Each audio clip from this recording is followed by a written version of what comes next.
Good evening, everyone. Welcome back to the DesignX workshop series. We are excited to have you join with us again for workshop 2, Virtual Design and Figma Systems. I am Vihara Gunasekara and I'll be your host for today's session. This session will dive into virtual design and Figma systems covering typography fundamentals, color theory and accessible palettes, interface design principles, layout and compositions, and an introduction to design systems and component creation in Figma.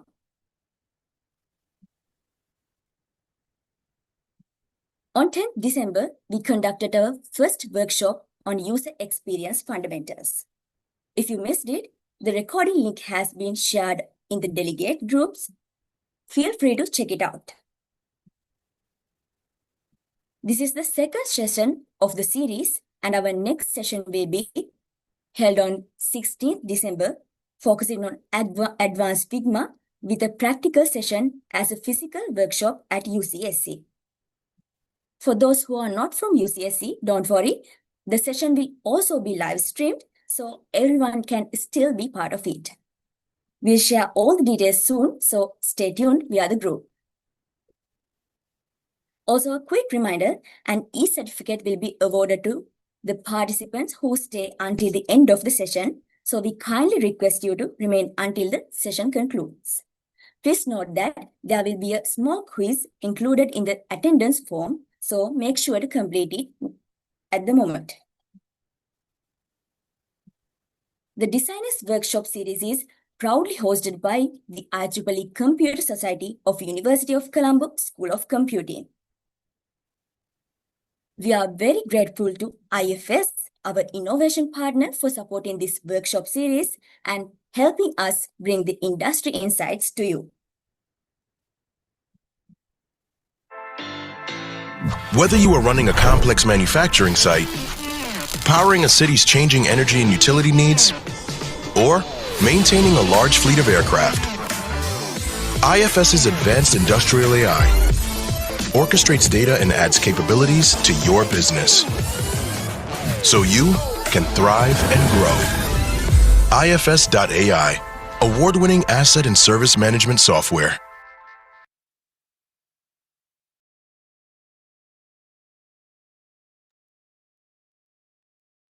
Without further delay, it's my pleasure to introduce our speaker, Ms. Oshadhi Vanodhya, a senior UX designer at IFS. Over to you, Ms. Oshadhi. Thank you, Gitara, for the warm welcome. Yes, let me share my screen.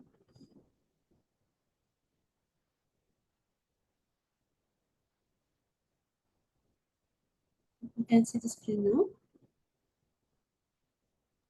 Yes, Ms. Oshadhi. All right, okay, thank you. Okay, all right. Yes, very warm welcome everyone to the second session on UI designs and Figma today. So today's topic is visual design and fundamentals. So especially on how to take wireframes and make them into polished user interfaces. So, all right. So I'm Oshadhi. I'm a senior UX designer at IFS, working on IFS Cloud project management and AI-based applications. I have over 7 years of experience designing both consumer and enterprise apps used by people all around the world. So my focus is on creating intuitive user experience, which are clean, effective user interfaces. And you have and also have worked with design systems and emerging tech like AI in user interfaces as well. So surprisingly, few years back, just like y'all, when I was at university, during my internship, I started my career as a business consultant. And with some of the knowledge that I gained from different sessions, from different through different programs, I was able to see a transition into UX. So I hope that you are excited today to share, to learn this knowledge and see how we can gain our basics as well. Right. So when it comes to today, so first we'll quickly recap what we covered previously by Pulastri and set the stage. So then we'll sort of dive into UI fundamentals like color and typography. And then we'll discuss key user interface design principles, how to compose a layout and make an interface intuitive. We'll also touch on related topics like ensuring how the user designs are accessible, responsive, and how UI ties into UX and interaction design. So then comes the fun part, hands-on Figma activity, where you will be able to apply what you learned uh, when designing a simple UI screen. And finally, let's have around 15 minutes for questions or to discuss any thing that you want to clarify.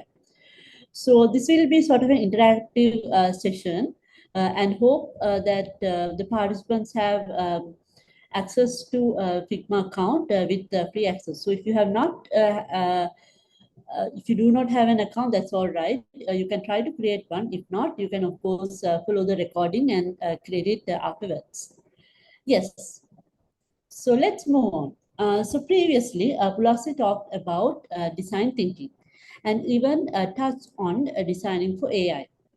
So by now, you know how to go from a problem to an idea to a wireframe. So basically, a skeleton of your design. A wireframe is like a blueprint. It shows what goes on, but not the final look. So in this session, we pick up from there. So we learn how to add the visual design layer on top of these wireframes and designs.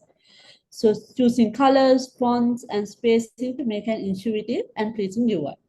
So this is the step where a product starts to look real to users. So good wireframe plus good visual designs will lead to an effective prototype, which will be sort of tackled by one of our designers in the next sessions. So before we dive into these techniques, let's think about what makes a UI design looks good or bad. So let's have a quick discussion. What do you think makes a user interface effective or appealing? You can add it in your chat. Let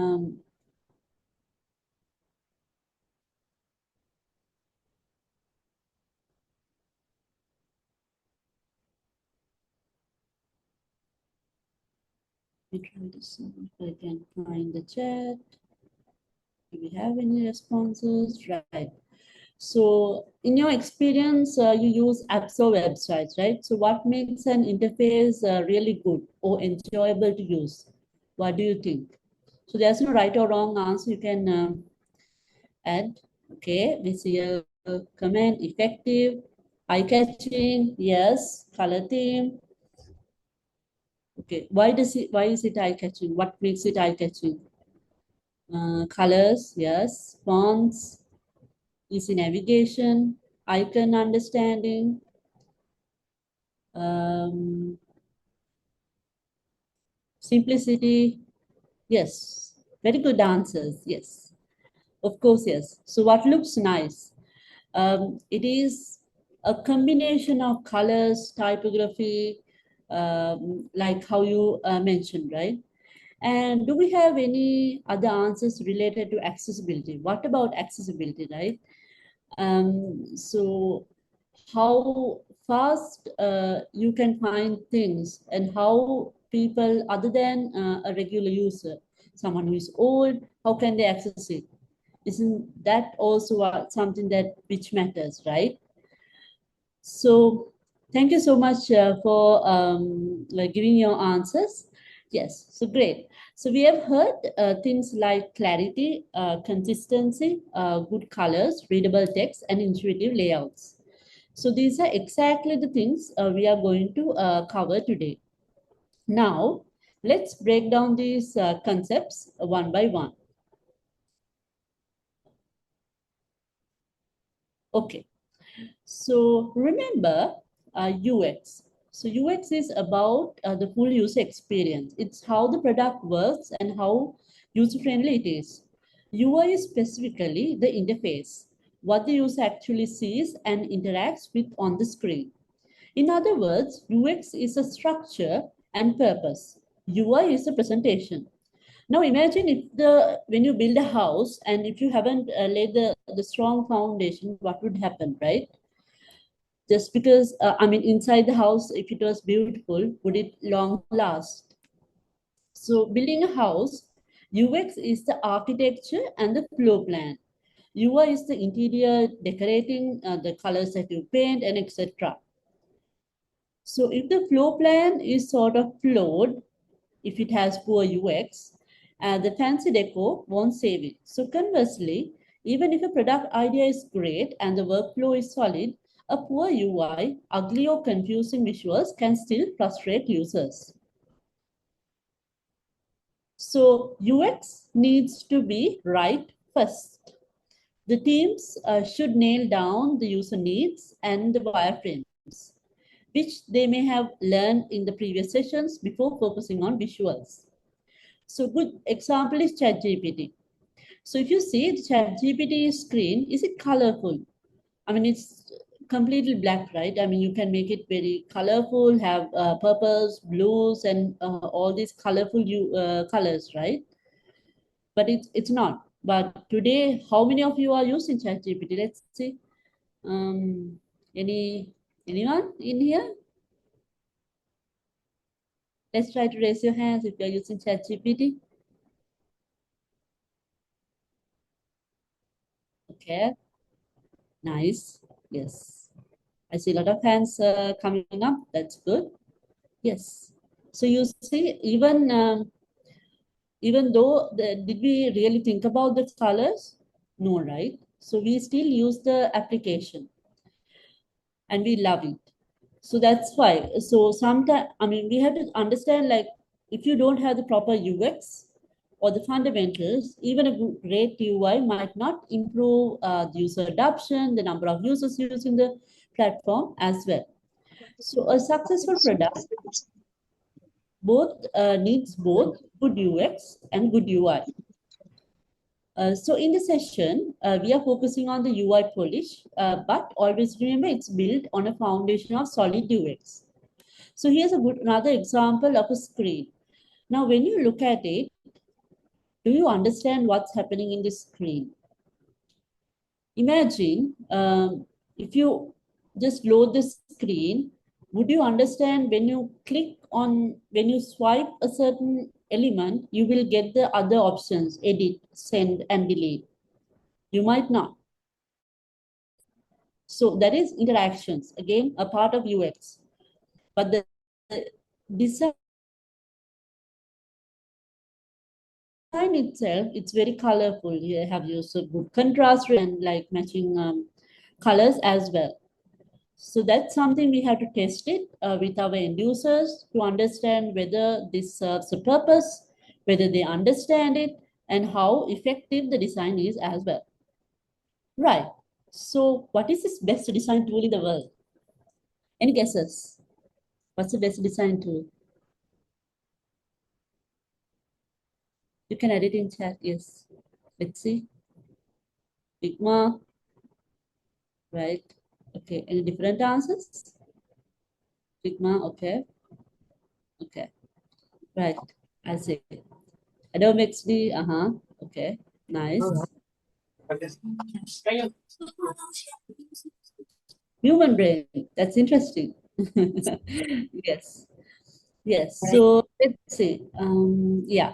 So the best design tool in the world, I'm going to give a different answer. Uh, Related, it's paper. Start with pencil and paper. Hello. Can I hear your voice? All right. Okay. I think it's okay. All right.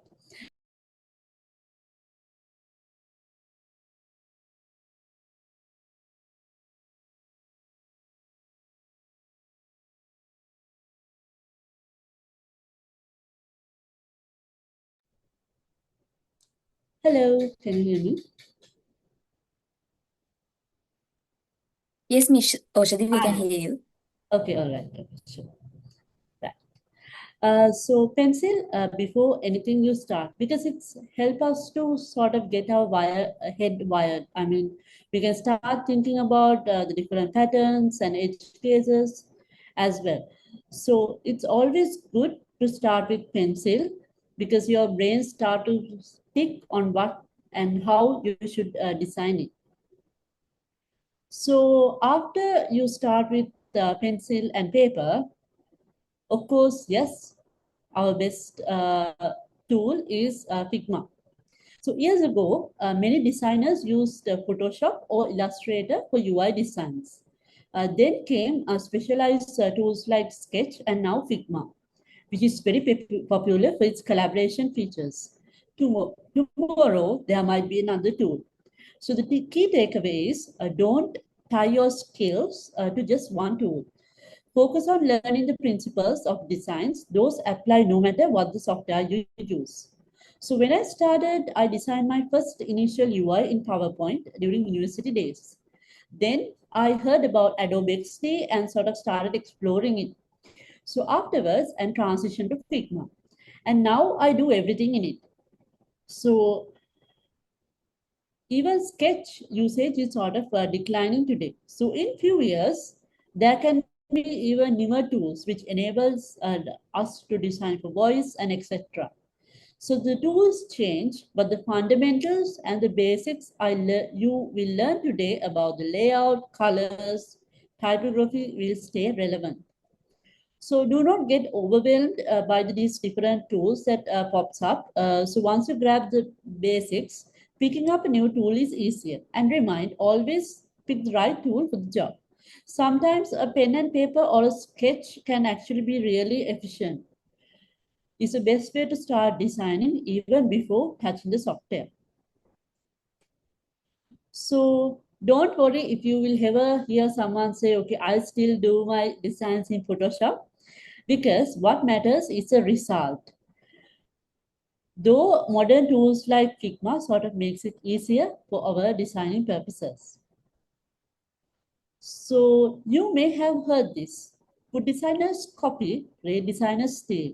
So you might be wondering, okay, what is this difference between copy and the steal, right?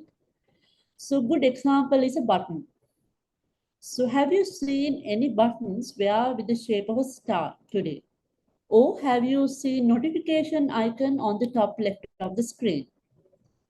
No, right? We observe great designs and we steal it and patterns and designs to improve usability.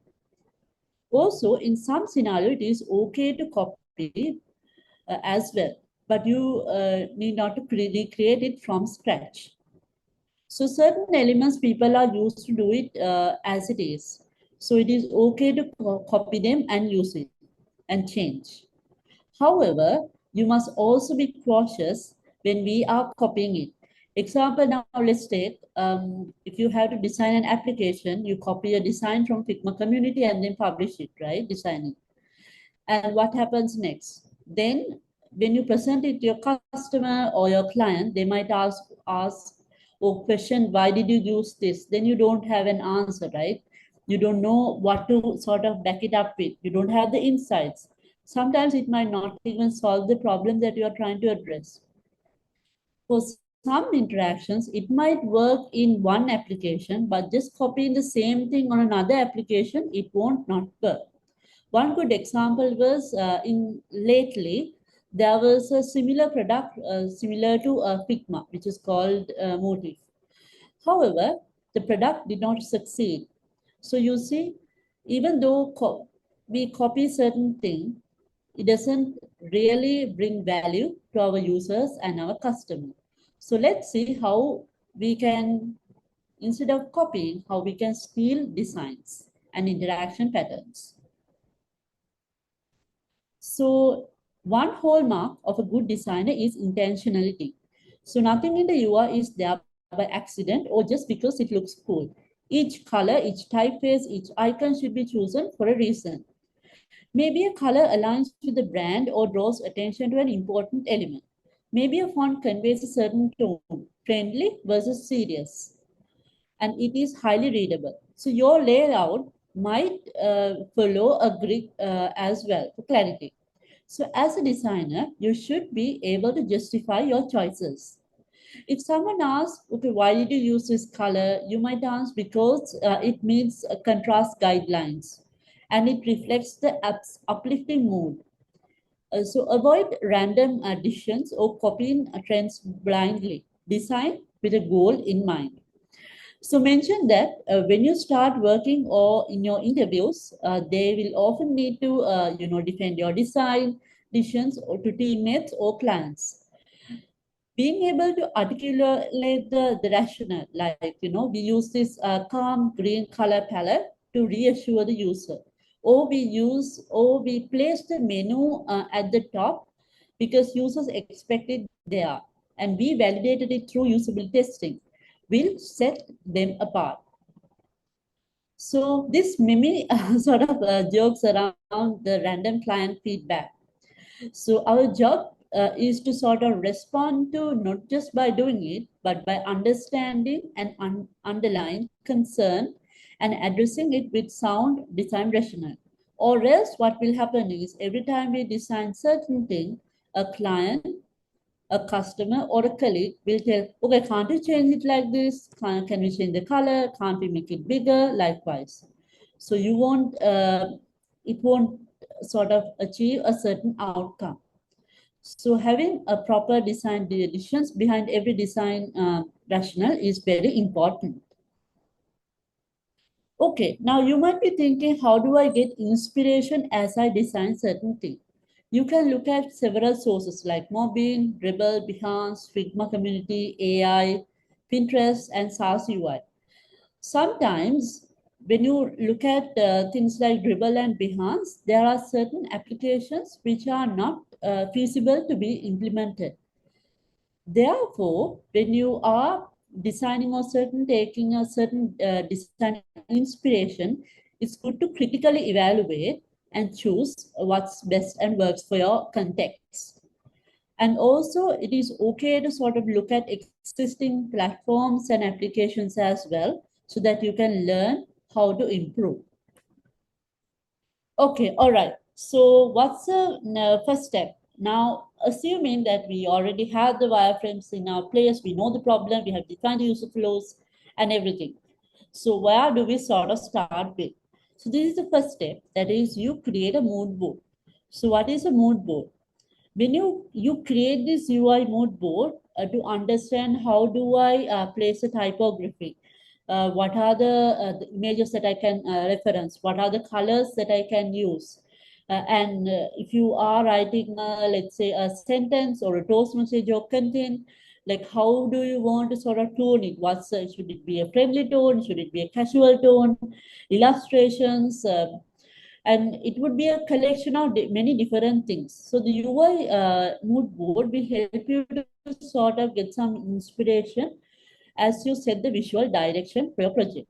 So sometimes when you join a new company, the design system and the brand guidelines and everything may already be set. Therefore, at that point, you may not need to create the mood board from scratch again. You may be able to tweak it and see if there's anything more that you need to look into. So it depends on how you adapt and change. Yes. So our first point is, so now let's assume that you already have the mood board color 3.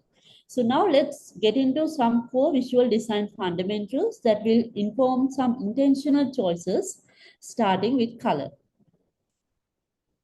Right. So color is a powerful tool in design. First, there's this classic color wheel, understanding which colors sort of complement or contrast each other. Colors carry meaning.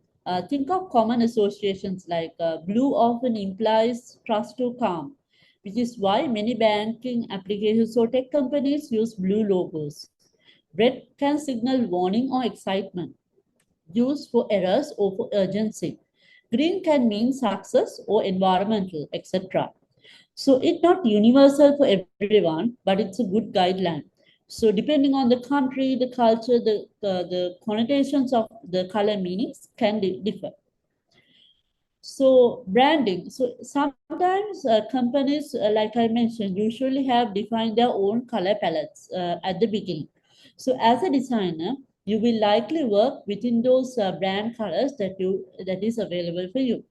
So using colors consistently will help you to strengthen the brand identity. So here are some color schemes we use to decide on colors. For instance, we have complementary colors like blue and orange. These colors are opposite in the wheel and create high contrast, which can be striking if used carefully. And we also have analogous colors like blue, green, next to each other on the wheel. These colors sort of create a harmonious, comfortable scheme. Example, if someone wants a vibrant accent, a complementary color sort of might work. For a calming kind of a background, analogous or scheme might be much more safer. So there are different types of color schemes. You can of course read about them and learn. Right. So when it comes to colors, how many colors can I use when I'm designing the UI, right? Here are some good best industry practices. When you are designing it, avoid overloading with the number of colors. So limit the number of main colors in the UI. Example, use 1 to 2 core colors. That meaning core colors meaning the colors that you use it as a primary color, which is used mostly for the buttons or likewise. So keep the main colors in the UI to 1 to 2. It is good if it is one color, but you can of course extend it to 2 colors. So this will sort of keep the design coherent as well. Branding and consistency. So often products have brand colors. So stick to a defined palette to maintain recognition. A rainbow of many colors can overwhelm or look unprofessional when we edit in the UIs. So instead, pick only a few key colors, for example, a primary band color, a secondary accent, plus neutrals like black or gray or white for text and backgrounds to keep the interface cohesive. So here's a good practice in sort of when we are setting the colors. Here's some example of the UI where 60% is your dominant color. You can see 60% is there, and hue is 30% of your is a secondary color, and 10% is your accent. So accent color is used very rarely, and especially in certain scenarios like buttons or things where you want the user to sort of highlight. So you can apply this certain rule when you are trying to apply colors to your design. So it does not break the visual hierarchy. Right. So next comes accessibility. So what is accessibility, right? A beautiful colors palette is great unless it's usable by people with different types of vision. The most common issue is contrast. For instance, if you have a light gray text on a white background, or in a gray background when you have a white text, it creates some contrast issues. And this may not be visible to someone who is very old, someone who has poor vision, or someone who may even be colorblind. So it is important for us to adhere to certain accessible guidelines when we are trying to design. So in WCAG, we have the AA standards where we try to maintain the contrast ratio 4.5:1. Right. So yes. So 4.5:1 is sort of recommended for the normal text color. And in practice, when you are designing a certain UI, you might have, okay, a light theme palette and also a dark theme palette. So it is necessary for us to evaluate the color contrast ratios for both these color palettes as well. Next comes accessibility. So with this, as color blindness, it's a good topic. Certain people, even though we see certain color in green color, Sometimes not other users, we have certain set of users who don't see the colors as it is. There are certain things like protanopia, likewise, there are different conditions. Therefore, it is why we check these different color contrasting ratios so that those people are also able to navigate through our UI designs. And apart from that, a color only does not sort of help such users to understand the meaning. So if your interface uses color alone to communicate information, like red for errors, green for success, most those users might not distinguish them. So always try to have a secondary indicate, like an indicate like a check mark or a cross or like an icon to sort of help user recognize what it is. And you can also have a text. So instead of just having the color to symbol that, if the user cannot see the color, they can of course rely on the text to understand it. Right. So with these different colors, you can of course test your color palette once you create it.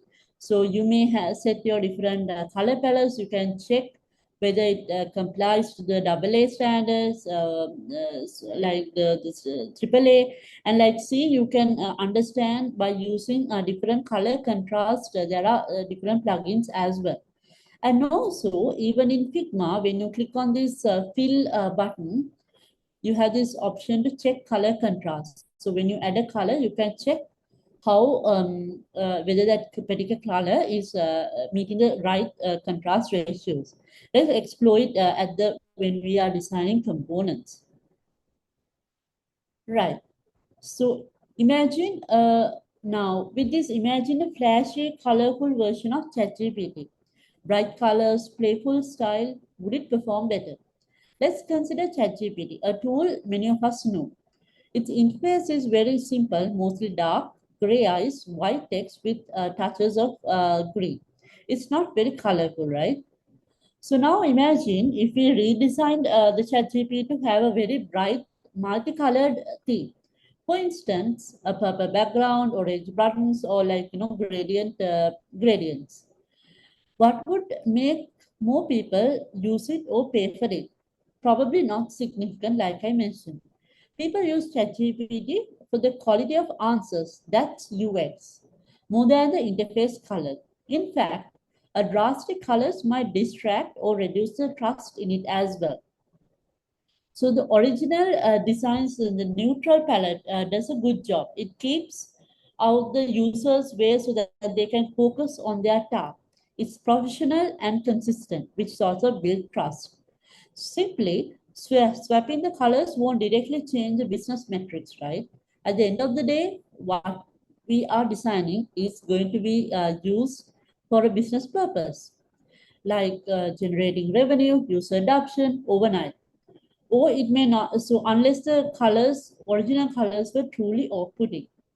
However, having a well-designed UI like ChatGPT's clean look definitely has indirect benefits. If new users might be more inclined to try it if the colors are sort of changed because it looks credible and modern. The good UI can also mean fewer usability issues.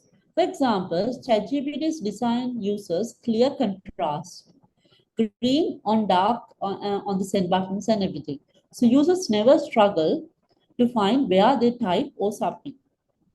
If OpenAI sort of ever rebrands ChatGPTs, it's easier because they consistently use just a couple of colors. They could have swapped the green for blue across the app easily. If it was a rainbow of colors with multiple number of colors, that would be a bit of a challenge, and consistency wouldn't be there. So thoughtful UI design might not single-handedly be, skyrocketing your user count, but it builds a strong foundation that enhances user satisfaction and keeps your product professional and scalable. So now let's get into some typography. So what is typography, right? Typography is an art in itself, but at the basic level. So you choose fonts that are readable and appropriate. So you might have heard terms like typeface, font type. So basically, a typeface is like the font family name, such as Arial, Roboto, etc. And a font is that the typeface is a certain type and style. Area Bold 16 is a font. So this is an often overlooked details. Do you know, like when we are designing a paragraph, let's say, if a line of text is too long across the screen, something like this, it's hard for the user to read, right? The reader's eye gets worse when wrapping to the next line.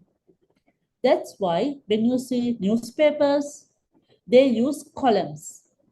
And even sometimes websites have maximum widths or text blocks. If you may notice, even in Medium, they don't show all the text across the screen. They have centered the content in the middle of the screen. So aim for, when you are trying to sort of decide on the length of the screen, try to aim for around roughly 60 characters per line in the body for optimum readability. So when it comes to font types, what are these common popular fonts, right? Can I use Comic Sans? Right? So Comic Sans, of course, is not the right font that is used in the modern days. So what are the popular fonts that are used day to day? Yes. So we have,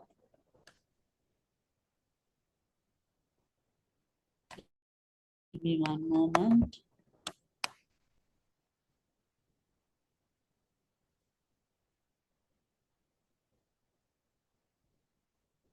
Apologies for the technical delay. Try to reshare the screen again.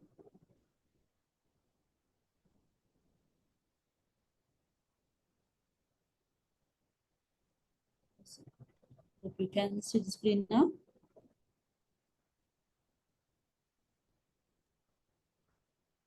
Yes, Miss Oshadhi, we can see the screen. All right. Okay, sure. Thank you. So we have different popular fonts like Poppins, Open Sans, Montserrat.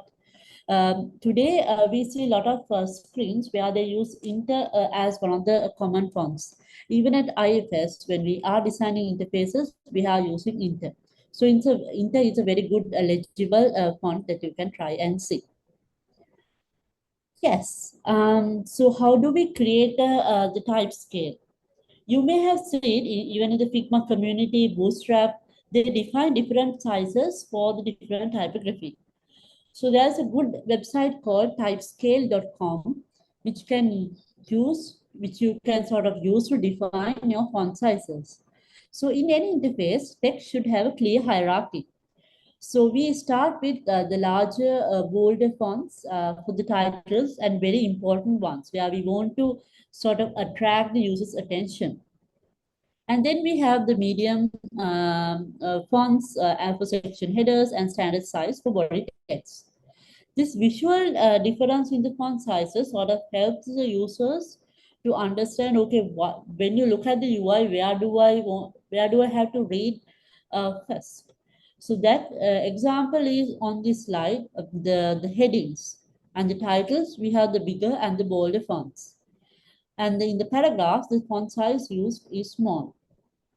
Another good tip is when we are designing user interfaces, for the paragraph or the base font, we always try to keep it 16 pixels. So that is the most commonly recommended minimum for body text. And I would suggest perhaps maybe it's good not make the font smaller than 16 because it might affect when we are watching viewing the screens from mobile or desktop. So when you're trying to create the styles of the fonts, so the paragraph, you can of course start with 16 and then thereby increase the font sizes. And the typography characteristics. Serif versus sans serif. What is this difference? So you might have seen in certain sites where there is luxury items, jewelry items, the font type is a bit different. And also when in certain screens, when you have seen, the font type is different. So a font, a typeface has different properties available, like accent height, cap height, X height, or X height is the height from here to here. And also we have the baseline. So baseline is where you see the font, the edge. And so these are really good, interesting things that you can learn and read more. So when you go for interviews or different things, it will be really helpful.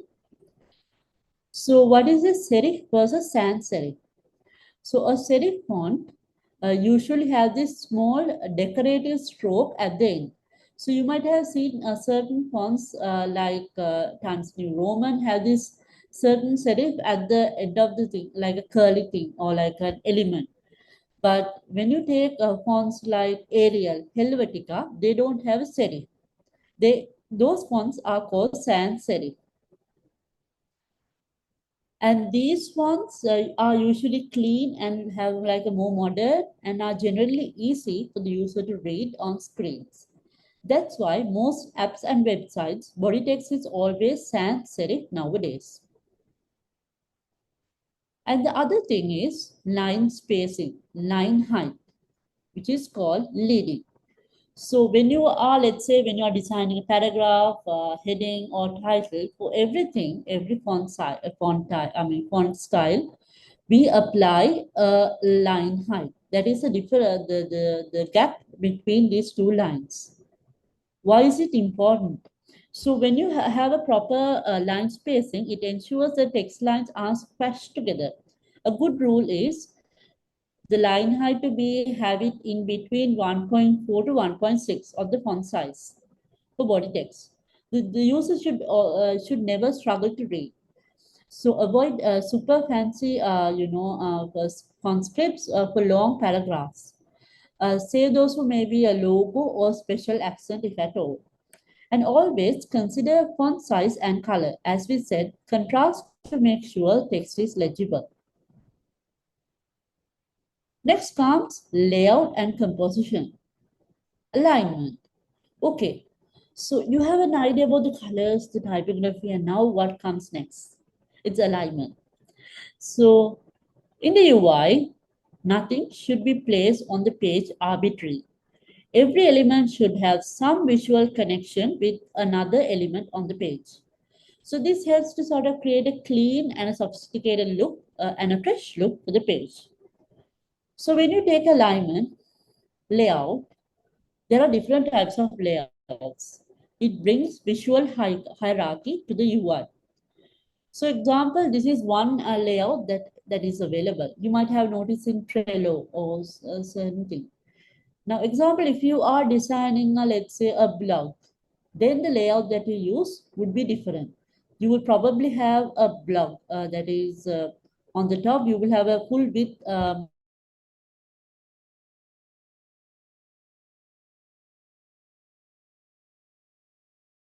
rectangle, different contents. The most important element sort of draws attention first.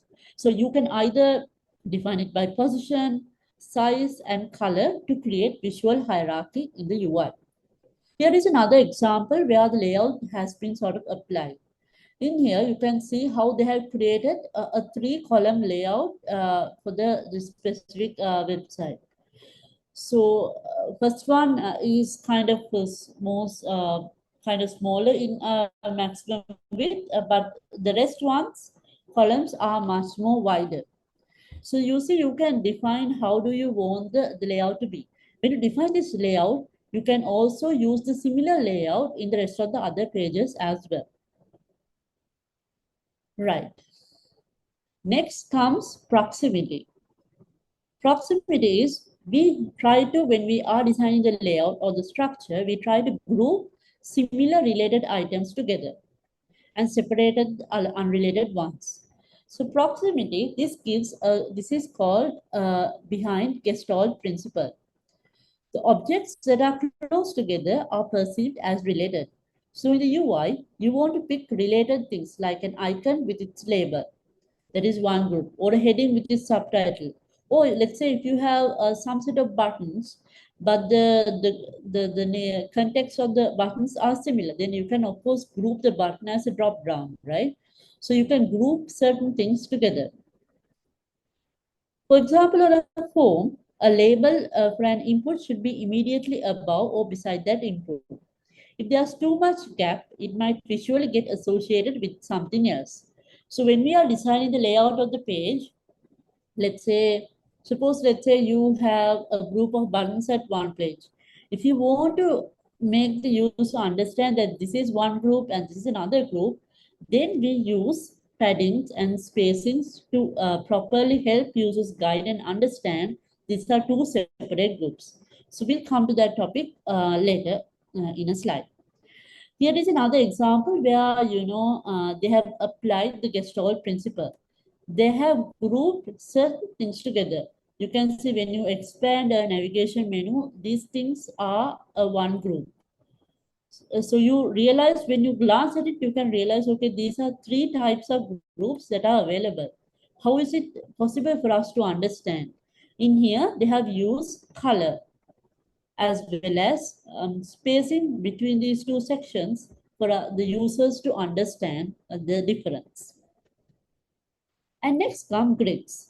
So when we are designing a responsive UI, grids are very important. So use grids or columns to align elements. Example could be, there are around 12 column grids in the web. This creates visual harmony. Think of it as a layout, as a foundation for your UI design. It's how you compose a page or the screen. A good approach is to use a grid system. For example, web designers often use a 12-column web grid for responsive layouts. Grids help us to place elements evenly, and it also creates rhythm. So let's try to explore how do we show these grids in Figma. Yes. So let's hope you can see the screen Figma UI. Please confirm. Can you see the screen?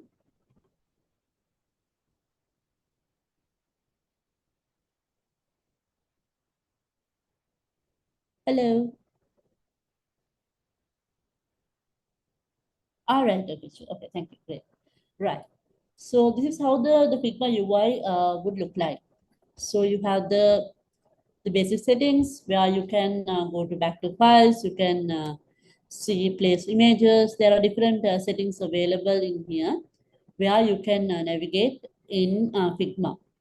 And next, we have the different pages that are visible on the left menu. And behind that, we have the layers panel, which you can see.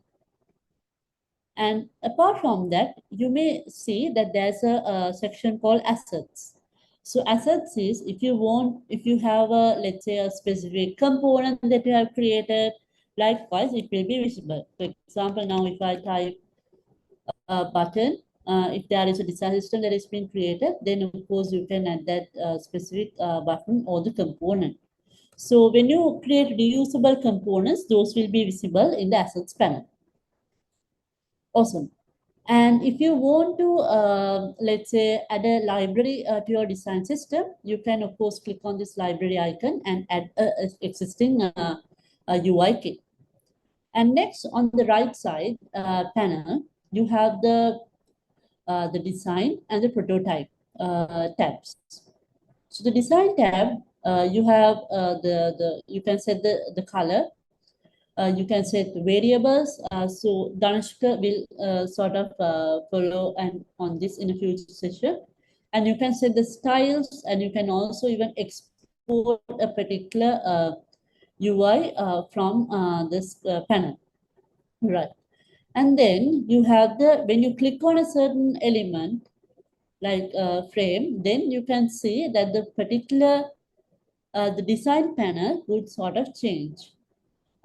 So in here it's a frame panel. So you can set the alignment, and everything from this particular section. And you can set the layout, the mostly the auto layout, the paddings, the width, and everything. You can set it from here. And next, you have the appearance. If you want to set, like let's say, if you want to set a different opacity, you can set it from this particular one. Border radius. If you want to set or apply certain colors, you can use the fill color palette from here.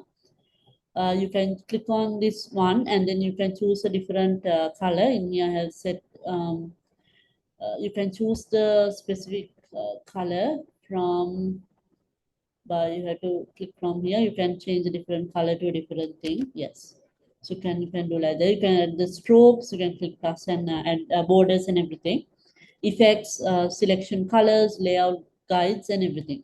So now let's see how do we weave a layout grid. So let me go back to the file. I have created some grids for you to understand. So if it is 1920, let's say a web screen, when you create a frame, so you can create a frame by clicking on this option in here. So in here you have something called frame. So from there you can select desktop, and afterwards you can select the respective size that you want. That is one way. And so in here, I'll show you how you can create the layouts. The grids, you can set it from when you click on the particular, you have to click on the frame. And next, you have something called layout guide in here. So in here, you have to, I'll click. So it will be like this. And then you have to click on plus, and then you can set how do you want it. In here, you have to change, you want to change it to columns, and you can set the count as 12.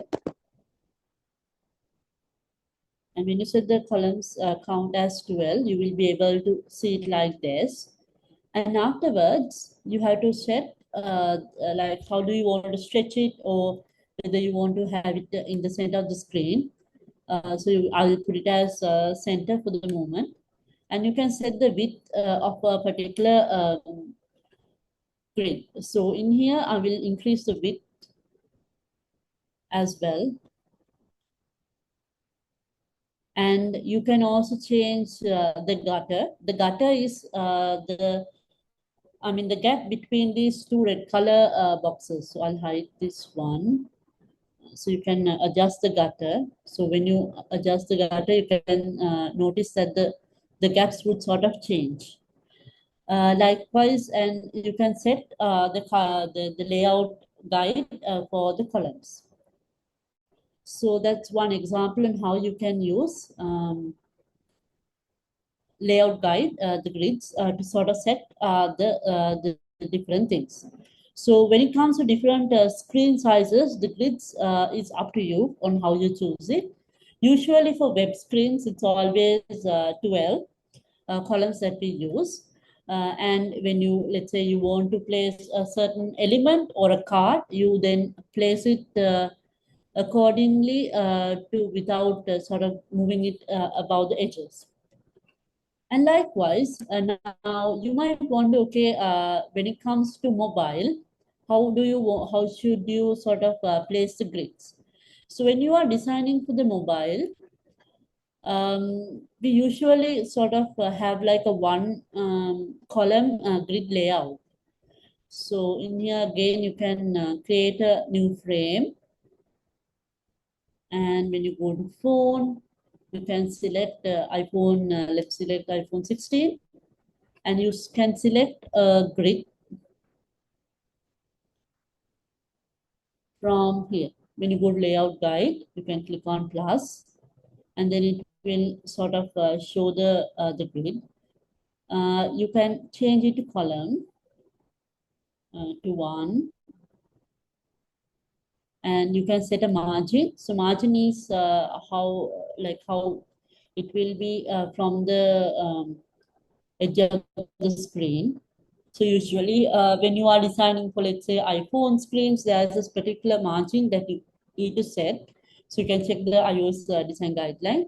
And then when you are placing the content, you can place all the content in the middle of the content without going in the margin. So likewise, you can design as well. So now sometimes you might want to get some idea on how to place content in the screen. So let's say if you want to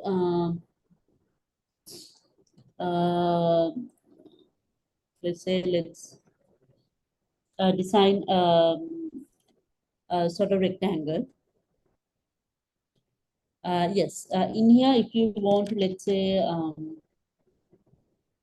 you want to understand, you want to align certain things. If you want to align certain things, you can use red lines. So in here, you might be able to see a small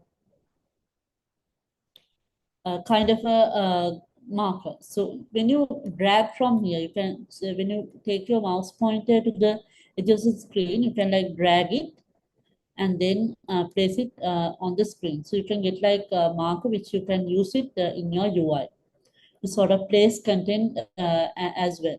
If you want to get an idea on how to place on the from the top as well, you can drag it one as well.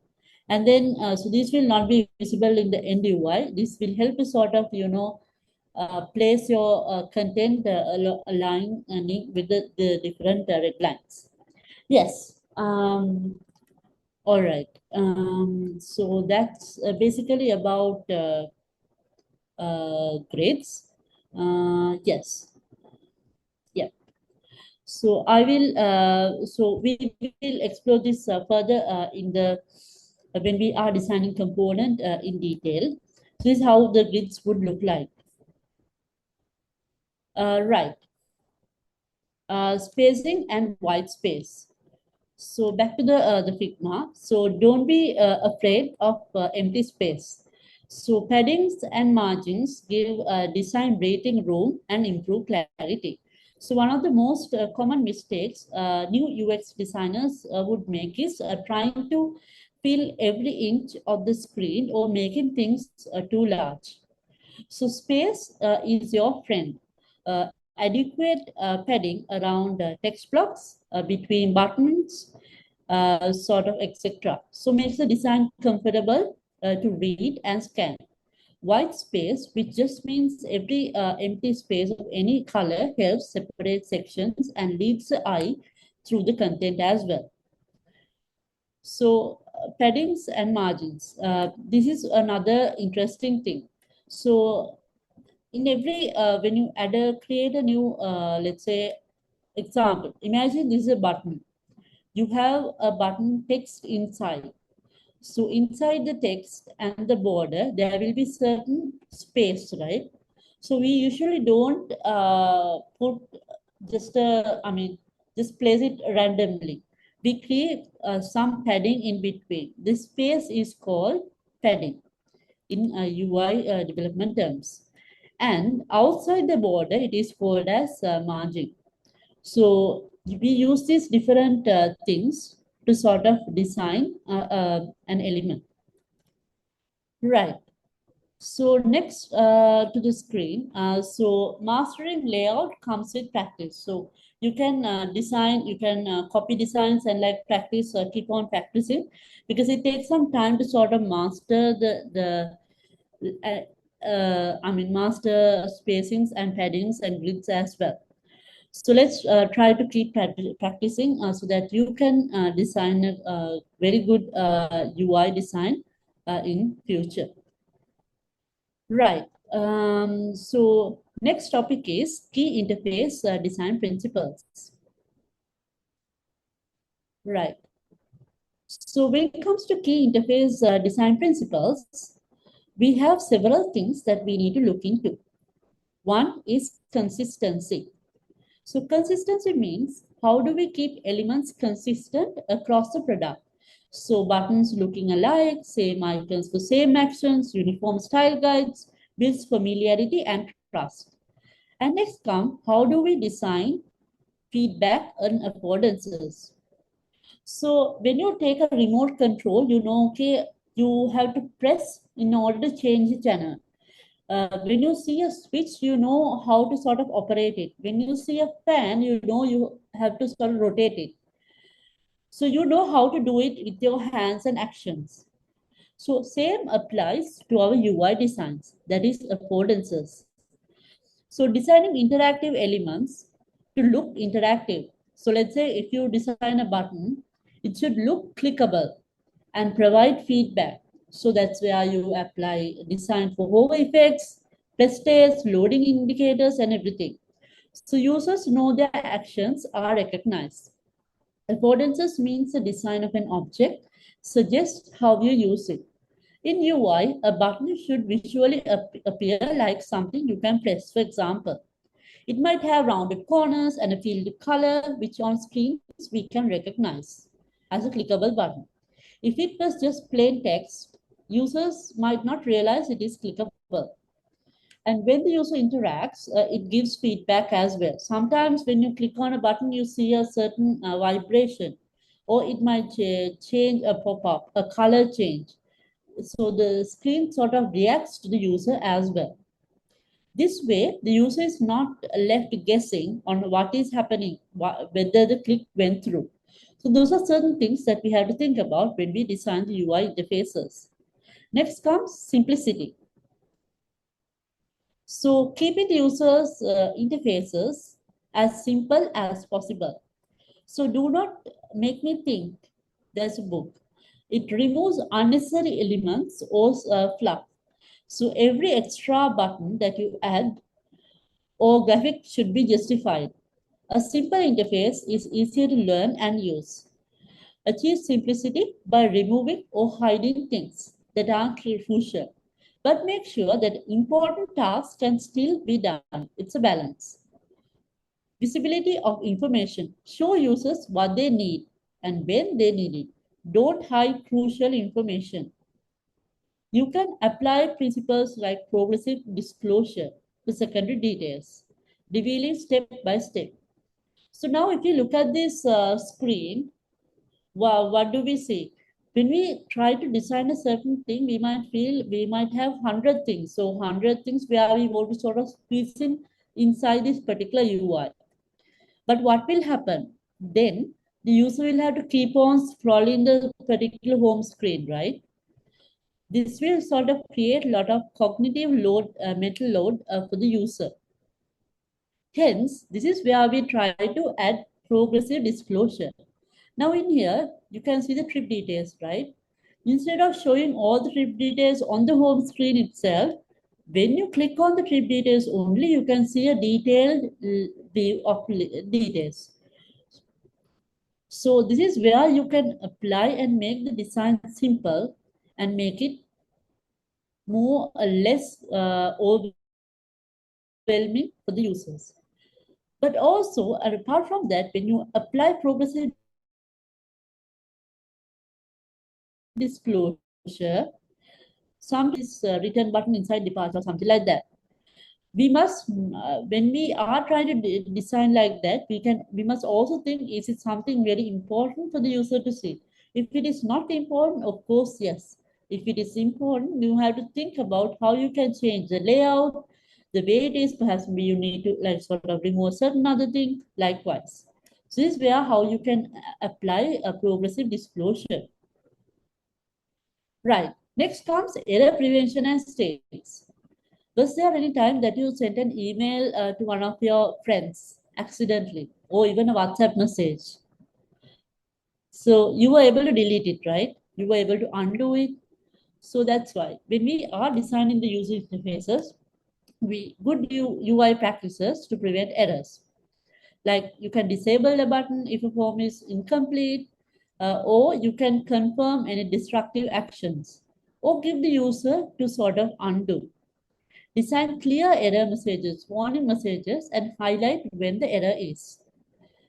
Next comes accessibility and inclusion.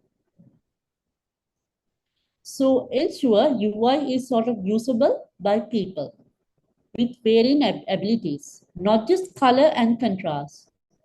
So when it comes to a button, in the WCAG guideline, you can read about it in the internet. There are certain like touch targets that we need to sort of follow. If you design a button, it should not be below 44 pixels. If so, then it is considered that it is hard for the user to sort of press that button.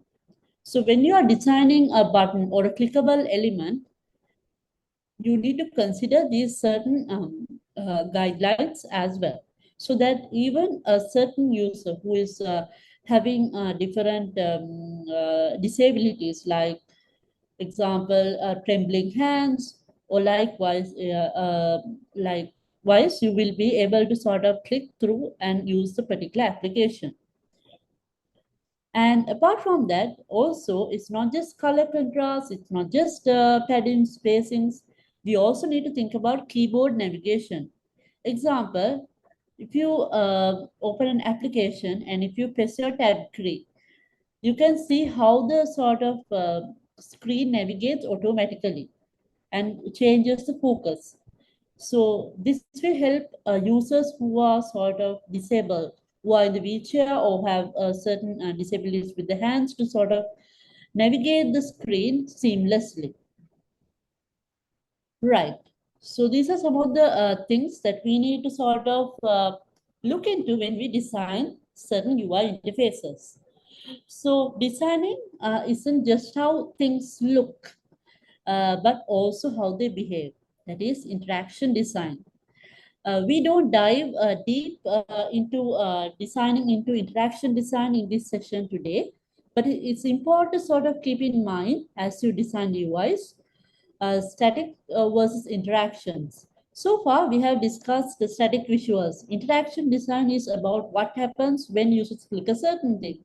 What would happen when they swipe? What would happen when they double click? Type, etc. Micro interactions, small responses to user interactions. Example, when you click on a certain button, how the color changes, how the motion changes, whether it shakes the UI or the menu slides on the top. Likewise, the navigational patterns, common ways users move through an app. Example, when you click on a logo, it returns to the home page. Hamburger menus on mobile, swipe gestures. There are different navigational patterns that the users navigate through. And next come feedback and the response rates. Provide immediate visual feedback for the users, so that even a subtle animation, so the user isn't left hanging as well. Keep it intuitive. Interactions should follow logical rules, like clicking X closes a particular thing. Likewise, it helps to maintain consistency with common app guidelines. So that is basically about interaction design. So any guesses on how we can learn about interaction design? Can we look into any guesses? You can add it in the chat. Let's see. How can we learn and improve our interaction design? Where do you think we can look into?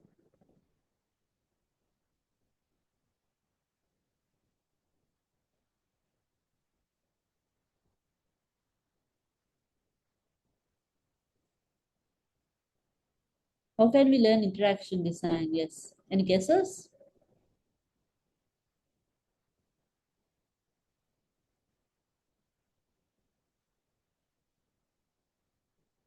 All right. That's fine. Yes.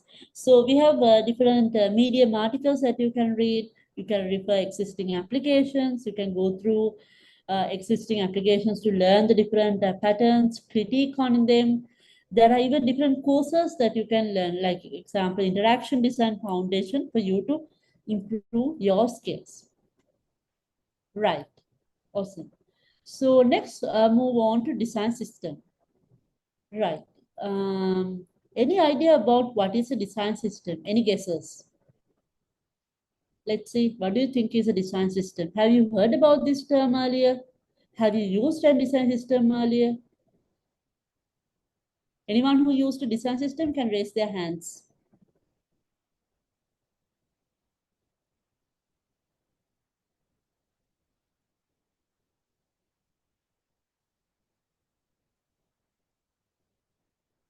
Okay. Right. Nice. Okay. That's interesting. That's all right. That's it. Why we are here to learn. Okay. Great.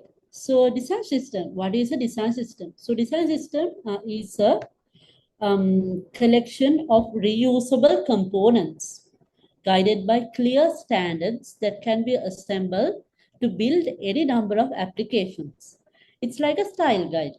So you have components library as well as styles for your product's UI. Example, so if you might be wondering, okay, have I used a design system? Have you used Bootstrap? So Bootstrap is a design system. Google Material Design is a design system. We have Apple Human Interface Guidelines, that is a design system. We have today, there are a lot of design systems that are available in the communities and in the World Wide Web, internet. And there's other thing called Carbon Design System, Tailwind. Those are different examples of good design system. Even at IFS, we also have our own design systems to design our applications. You can read through and go through design.ifs.com to understand. So it has design tokens, the color styles, typography styles, the paddings that we use. We have the different components. So design system is not just about the colors, the components and everything. It will also help to tell and communicate what are the different patterns that should be used. What should we do, what is okay to be done, what is not okay to be done, and it's a collection of many different things. So these are at the heart, design systems are collection of design decisions and principles. These principles also cover foundational styles like colors, typography, icons, spacings, and even UI design guidelines. So pattern libraries which describe how complex components are built with simpler components. Here is an example of a design system. So why do we have a design system? You might wonder. So it helps to bring consistency across screens and teams. And it helps us to faster like design and development. You don't need to like sort of reinvent the wheel every time. So easier maintenance and updates. Like example, if you want to change the component or color or style in one button or one place, if you have used a button in 1,000 other pages, automatically that all those different components will get updated. So that is why it is important and for very big, large corporations and even for smaller startups as well. These having design systems even help us to reduce cost in terms of when we are trying to rebrand certain things, when we are trying to introduce new components, when we want to get designers and developers onboarded to the product faster as well. So in Figma, you can also actually build your own library of components, for example. So you can design one master button that you reuse and also define styles for colors and text as well. So this corresponds to what developers can often call design tokens or variables. The idea is a single source of a truth with things like primary colors, H1 fonts and everything. So when we, let's say you design all these different components, colors and styles, and when we hand over to the designs to developers, if both sides adhere to the design system, the developers know exactly say what a button primary is, what is the padding that you need to use, the font, the color, because everything is documented. It reduces the guesswork and also reduces mismatches. So what is atomic design principles? Atomic design principle was brought forward by Brad Frost. So this explains how a UI is sort of broken. It's a bit of chemistry, but not exactly chemistry. So we have first, you may remember, we have atoms. A combination of atoms we create a molecule. A combination of molecules become an organism. And combination of organism create a template. And combination of template create pages. So now if you think about a simple UI, what could be an atom? An atom can be an icon, and it can be an image placeholder, it can be a color, it can be a simple button. Those are all different atoms. Now, what is a molecule? Molecule is a combination of atoms, right? So if you combine some icon buttons together, then you can create a tab. Then it can become a molecule. When you combine several atoms together, you can create a specific component. The bottom navigation or even the profile navigation bar, certain things can be molecules. And when you combine multiple molecules together, you can create an organism. So you can combine the top navigation with the breadcrumb and you can create an organism, which you can reuse. And next comes the template. So the template is the place where before we sort of connect all the code and the front end part and we bind the data, that is how the template look like. This is before we bind the data, how it might look to the user. It's like a skeleton of the page. And once we bind the data, then we get the pages, which is a high fidelity colorful layout.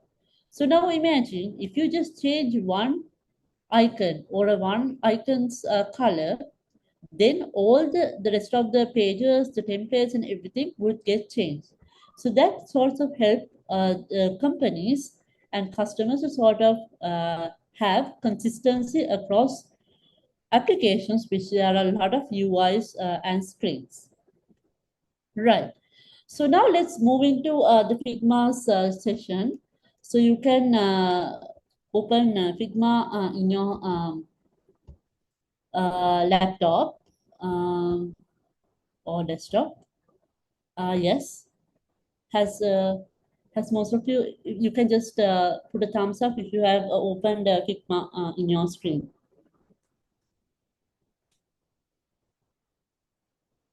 Awesome. Okay. All right. Great. Nice.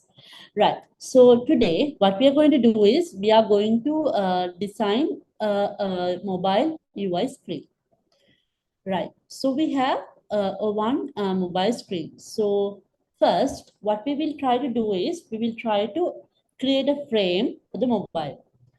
So for that, you can, in the bottom, you have this frame icon, right? You can click on that and then you can select the phone screen. So for this purpose, let's select iPhone 16 screen. Right. Okay. If you have sort of come into this stage, maybe you can give a thumbs up.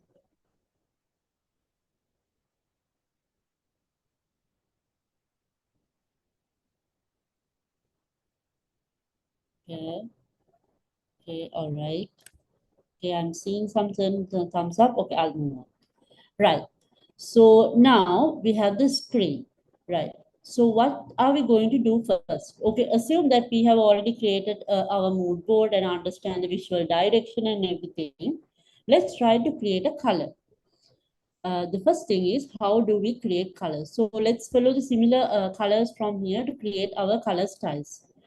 So when you click on these styles, so today what I will try to do is, instead of creating variables, I will try to show you how to create styles, because in the next session, Dhanushka will show you how to create a variable. So with the style, when you click on here, there's a small plus icon. So you have to just click on the black color area. When you click on the plus, you can select color. And you can select the color and you have to add a name. Let's try to add a name as primary.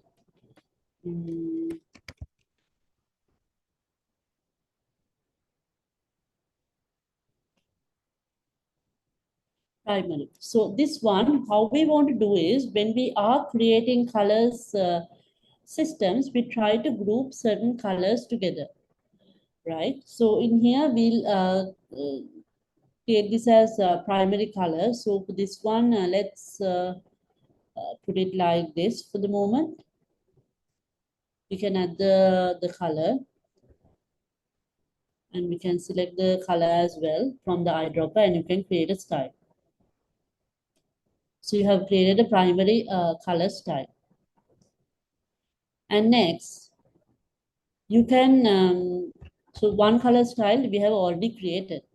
Let's try to create some other color styles that are available in here. So next, let's create this other color style in here as well. So likewise, you can continue creating other colors as well. So this color, if you yes, this one is currently it's around less than 10% of the screen, right? So this is more like the accent color which you use. And we have the dominant colors, which is white. So let's try to create the dominant color as well. You can click on, you can create a color style for the white color as well.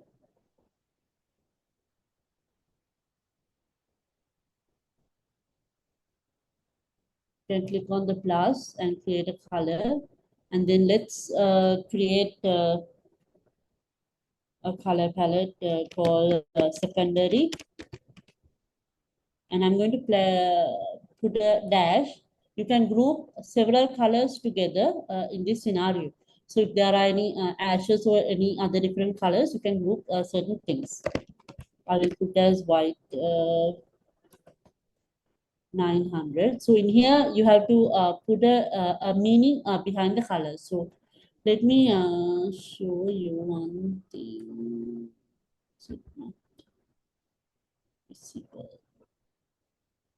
Yes. Yeah.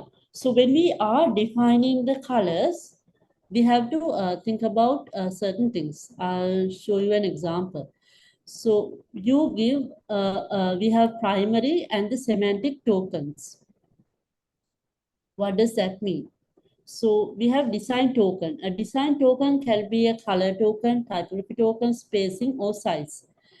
We usually give a meaning behind a color. It's just not just a color, but we give a meaning for that existing color. Example, if there is white background in the color, we might first initially define white 900. And then we give a semantic meaning to that primitive color by giving granite color background input. So likewise, we name the colors. So for this exercise, there are a lot of recordings and videos where you can sort of look into. So you can sort of watch those. So this exercise, let me see. Okay, I got it. Yes. So let's for this exercise, let's just name it as primitive colors. So in here, let's name it as secondary white 900, and I will paste it as, I'll use eyedropper. Okay, I created the style. So you can see there's one color that is created inside that. Again, another, you can create other several colors as well. Let's create a color for, let's say, text, right? So let's create it inside the secondary itself. So I can name it as secondary dash black 900. I have to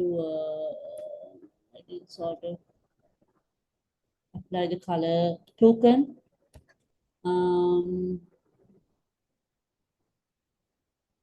Okay, all right. Usually when we are designing UIs, another thing is we don't usually put full black color to the UI as well. So likewise, you can create tokens in here. And you can explore the variables section in a future session where you can create different primitive tokens and then apply those primitive tokens to with a semantic meaning. Right. So likewise, you can create the entire color palette from here. And next comes the typography. So let's try to create some typography tokens as well. So how do we create a typography token? So for that, you need to, let's try to create this card, Introduction to Framework, French. Yes. So let's try to type some text called Introduction to French in the UI.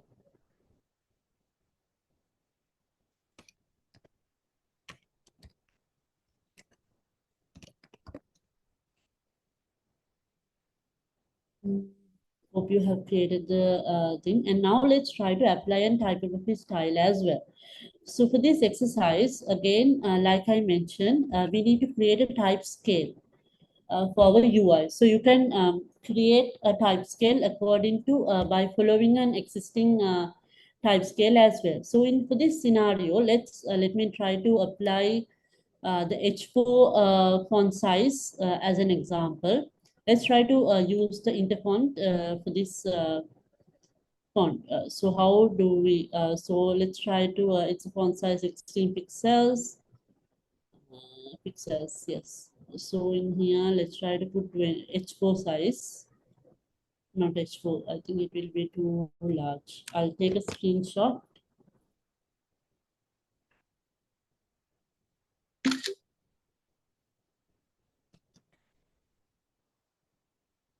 Um, right.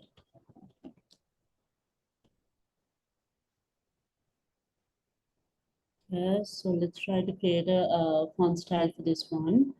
For this one, I will try to apply, since it's a heading, I will try to apply the H6 as it feels like it's much more kind of similar to our ratio. And in here, you can see it is showing as 0.2, right? I have used a major thirds for this to select the font style. You can change it as you want. You can try out different variations and then choose what works for you. Usually, it's good when you are trying to define the typography. If you have already designed the screen layout, afterwards start designing the hierarchies, then it will be much easier. So in here, let's try to create the X6 style and try to apply that one in here. In here, usually when we are creating font style, even though we have seen it as 19.2 pixels, for this purpose of the UI, we are going to follow the 8 multiple rule. So that is, if you are the spacings and the paddings and everything will follow the 8 times rule. That is 8 pixels, 16 pixels, 32 likewise. And even the font sizes is the same. So in here we have 19, right? So 19 I will be checking, okay, is it much more closer to 16 or is it closer to 24? So for this scenario, since it is much more closer to 16, I will apply 16 as the font size, font style for this heading. So you can increase the font size from in here as font style, and then you can apply enter, and you can change the weight of the heading so that it will apply as a heading, right? And now let's try to. You can also change the line height. So how do we change the line height? So this one, you can apply 16 into, yes, we can check in here what's the recommended line height they have suggested. Let's see, in type scale, when you go for that, see how, switch. I go to the,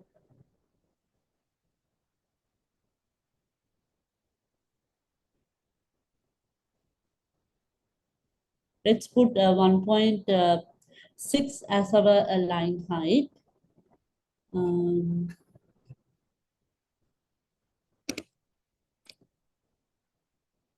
sorry.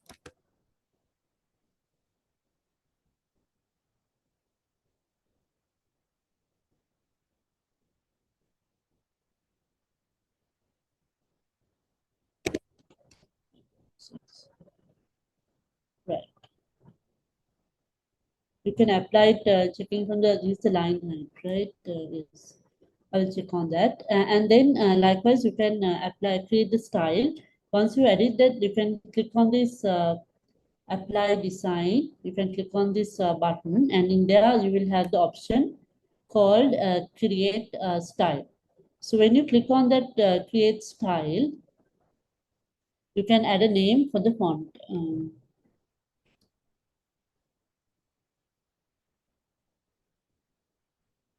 Yes.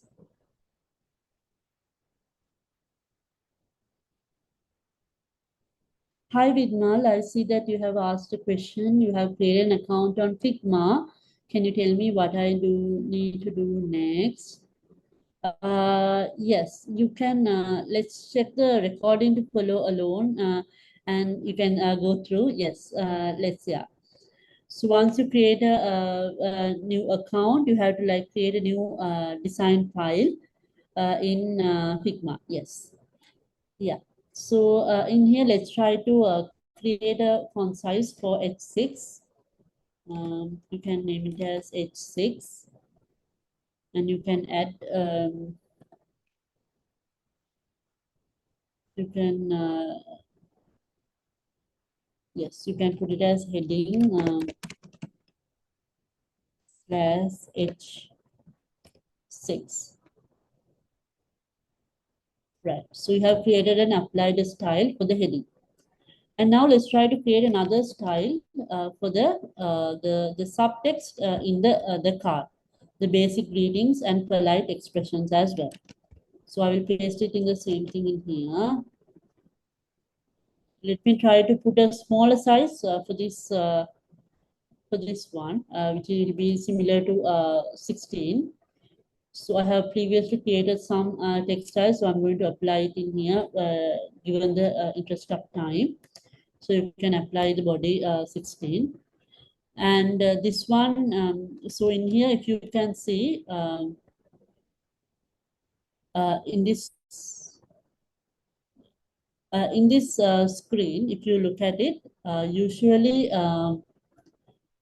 we have they have used 11 pixels. So 11 pixels is, according to what we learned today, is too small for a mobile screen, right?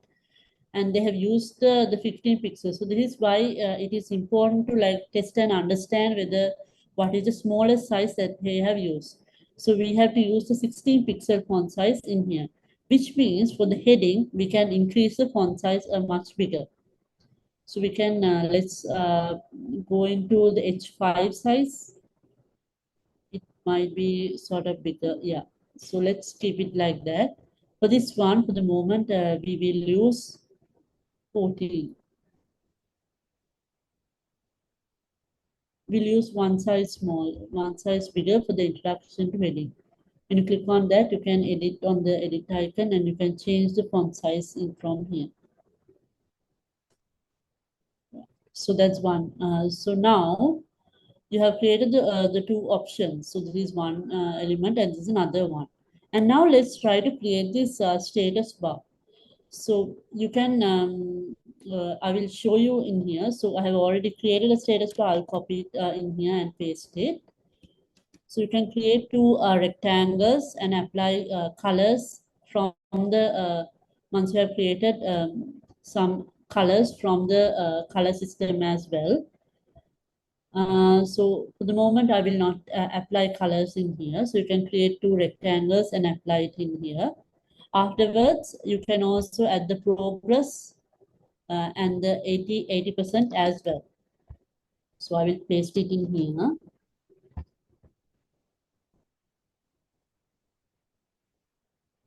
Right. So you can add the progress and 80% in here. So the progress and 80%, of course, is kind of very small. It's around 9 pixels, right? So I will have to increase the font size to at least 14 pixels so that it's visible in a mobile screen. So you can sort of, when you double click, it will automatically resize.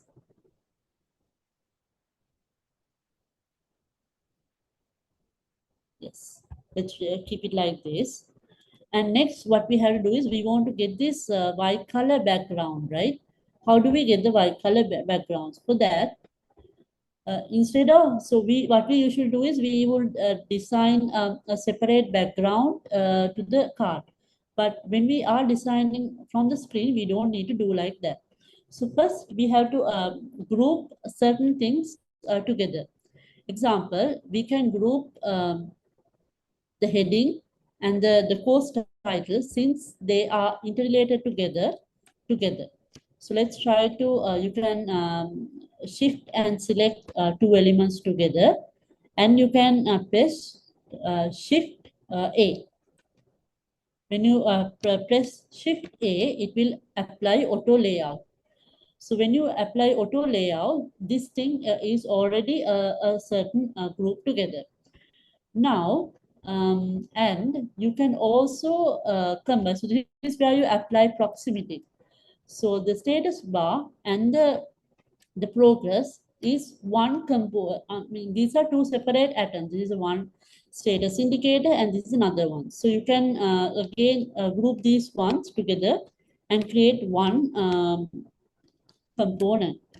I'll apply auto layout to that. So now we have the title and the header and the different status bar. For this one, let's try to rename the heading. You can edit as title. This is subheading. And we can, let's put it as title main heading, sort of, yes. Right, this is the progress bar. The progress bar, now you can, since you want to sort of reuse it in other screens as well, once you create a grouping, you can create a component from that. So for that, you have to click on this one and you can create a component icon, that is the second component icons from the screen.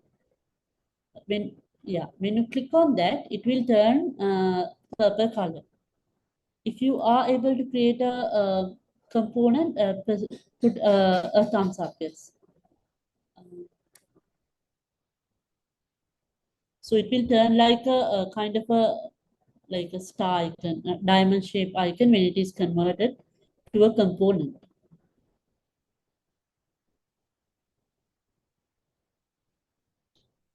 Yeah.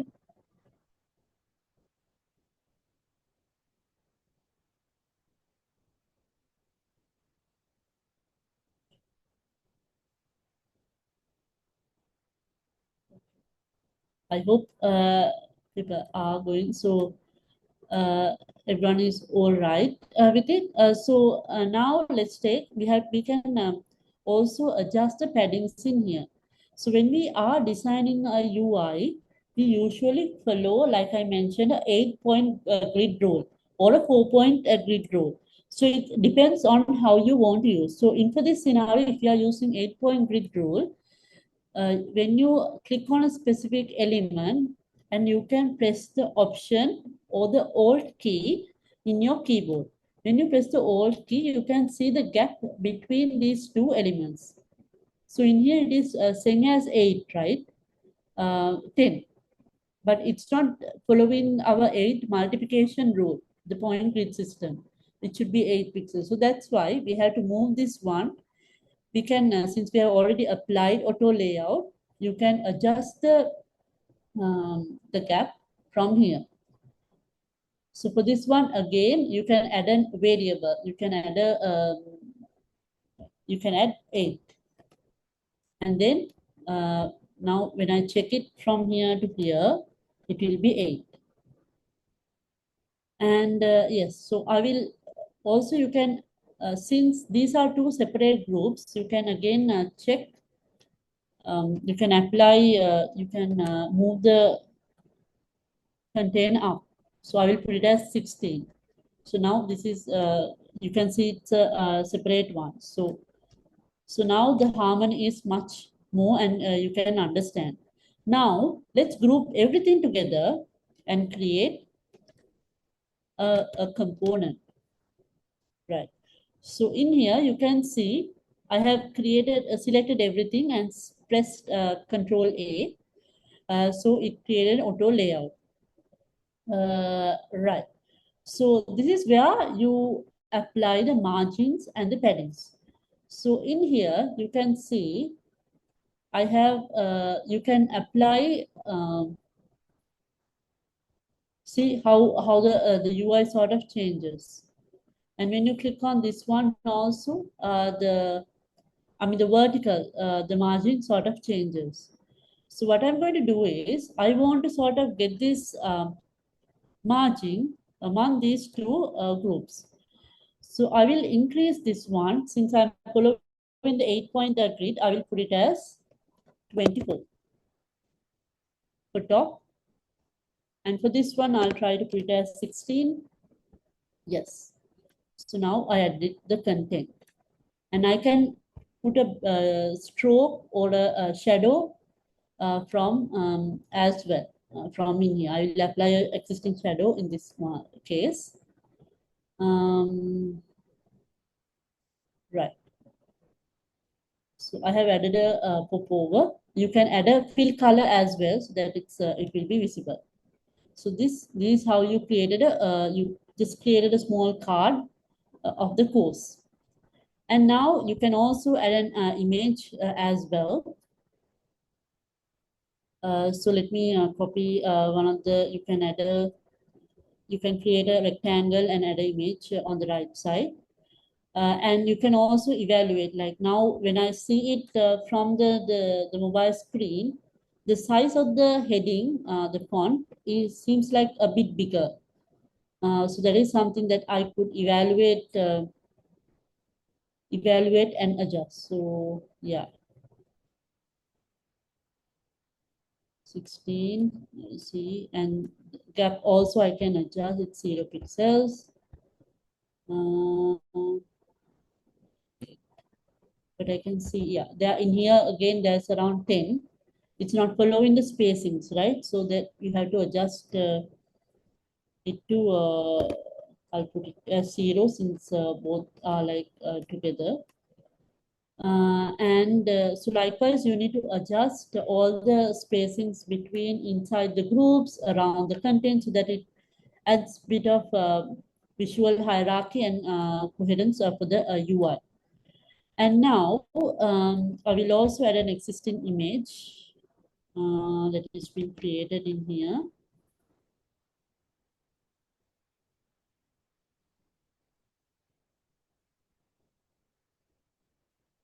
The text in your screen appears really small, like the panels in Figma, so it's a bit hard to read or see this. Please see if you could zoom in the web page. Yeah, sorry. Apologies. I'll try to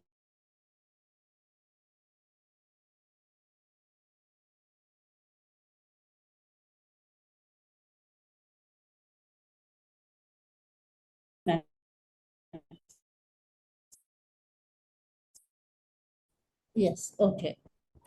Right. So let's add the image. So you can add the image on the left side. I will try to increase it. So now we have a card on the screen, right? So this one is not aligning properly with this one. So let me try to group this together and again apply Shift Alt. This one, let me try to change the fill container. So we will learn it in the few sessions. So when you put fill container, it will adjust automatically to the maximum width of the screen, the full screen. Yes, so we just created one card on how it would look like. So this is one card, right? Now, if you want to, let's say, again, still the sizes, I feel it's a bit bigger, so we can adjust and align and see how it is. Maybe when I put it, so when you are designing the sizes, always try to check it in the mobile app. So then you can get an understanding whether how many like how are the contents is, how you can improve it further. And likewise, so now you have created one component, right? So let's try to create a component from this.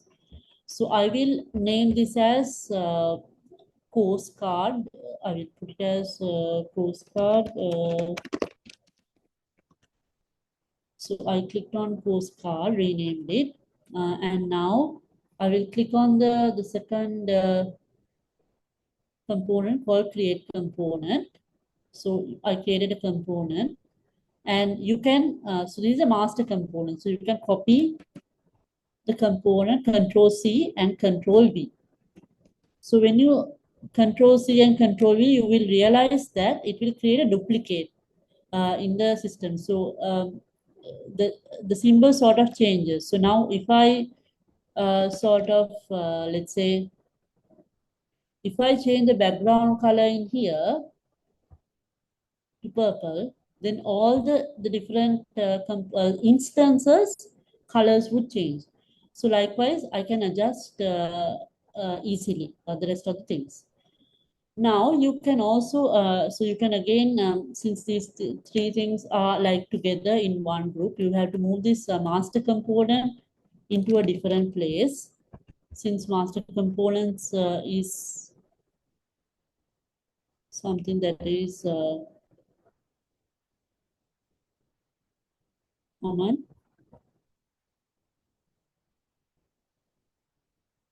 with two different screens. You can create a separate page or likewise and create a component. You can apply it to layout and you can again adjust the paddings, the gaps from here. Yeah, I will put it as 8 pixels so everything looks like one group. So you see, you can create the cards like this. So you can test it like as well. So in here, the card size is actually much bigger. So this is where you can play around with the sizes, the paddings and everything to make the height of the card much lesser. Yes, so this is how you can create a component using Figma. Yes, let me go back to the presentation. So key takeaways. Um, yes. So before we go into a final Q&A, let's summarize what we have learned today and some tips moving forward. UI UX, remember that successful product, both good UX and good UI, never get so caught up in making things look good, pretty, and that you lost sight whether it is solving the user's problem. Intentional design. So have a reasonable reason on why you design certain thing. So think about what is the design decision behind that. Consistency or design systems. Always try to design components or styles and apply them. If you are designing for an hackathon, maybe you can try to use an existing design system that is already there and create your own new components as you want. So creating the consistency or design system will help you to sort of reduce rework. Think universally. Accessibility and responsive designs aren't extra features, they are fundamentals. Designing for a wide range of users often improve the design for everyone. For example, high contrast text is easier to read for someone in bright sunlight, but even if they have perfect vision. Keep learning. The design world is always changing. Figma might add new prototyping features or a new tool might come around. You might hear about UX research, motion design, etc. Keep exploring, but as you do, you will find that the core principles we touched on today, the color theory, typography, and the layout fundamentals remain consistent. And build your portfolios. Take advantage of opportunities to create sample designs like the login screen. I mean, the screen that you just made, polish it out as well and save it in your portfolio. When you apply for the freelance jobs or everything, having a portfolio for a well-known, thought-out design with notes, show your reasoning as well. Show your process. And apart from that, over time, you can always try to recreate existing UIs. This will help you to improve your padding, spacings, and UI design precision as well. So keep trying, practicing. Collaboration and code. Finally, remember UI designers don't work in isolation. You will both work with UX researchers, developers as well. So the design that you design will be converted to a front end as well. So these are the different things that you can take away from the presentation. And thank you so much for listening. Before that, I would like to know if there are any questions that the team would like to ask. Yes.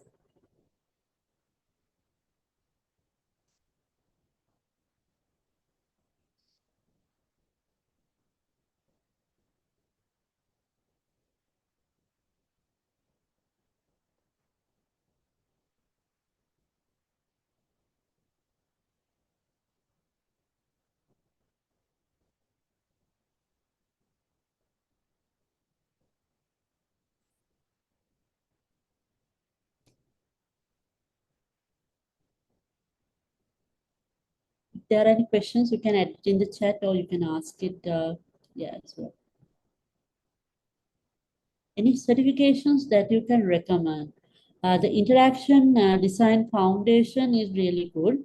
And also you have Google UX Design Certification course which you can do.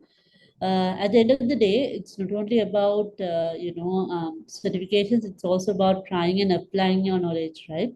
So keep practicing, yes. Yes, of course. I'll share the slides to the organizing teams and perhaps organizing team can share the slides, yes.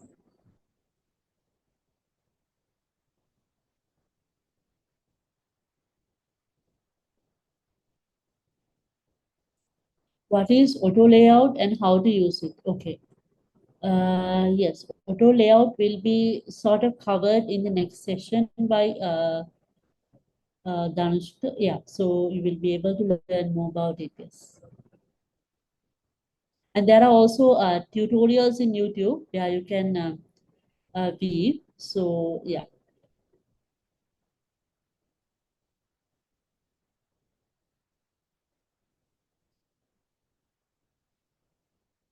Any companies that you recommend for university 6 months internships, UI, UX?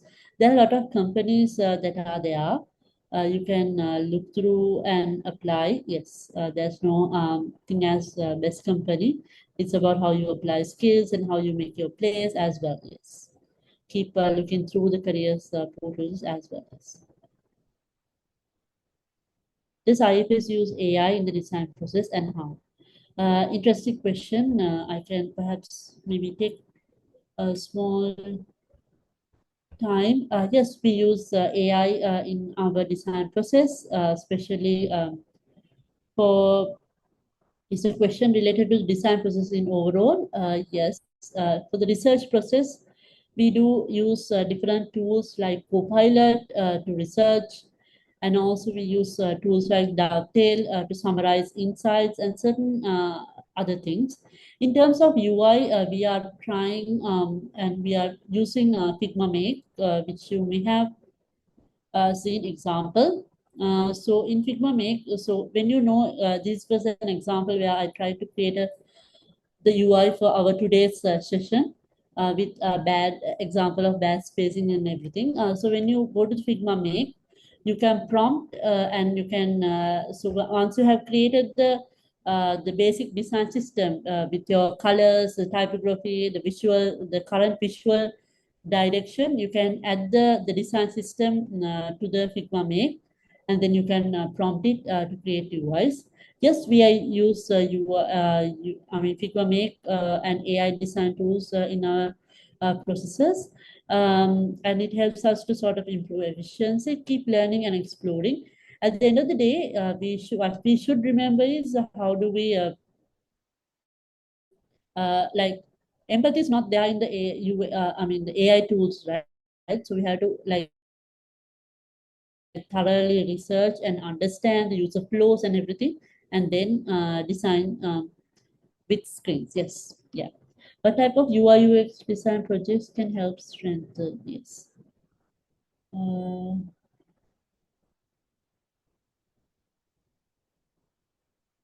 Yes.